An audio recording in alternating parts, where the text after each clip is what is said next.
völlur græn. Og við erum hérna stödd í Framherjakaffinu. Já, strákar, hvernig líst ykkur á þetta? Þetta ágætt, en maður þorir ekkert að segja ennþá.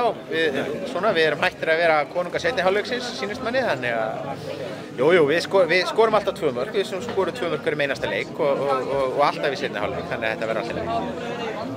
Glæsilegt. Hvað vilt þú segja? Já, þetta er 2-0. Þeir eru ekkert að skapa neitt, þannig að þetta er öruggt. Erum við ekki að bíða eftir einu þrumuflug frá Jón og Guðna? Já. Er komin líka tíma á Almar að sýna þess? Bara glæsilegt.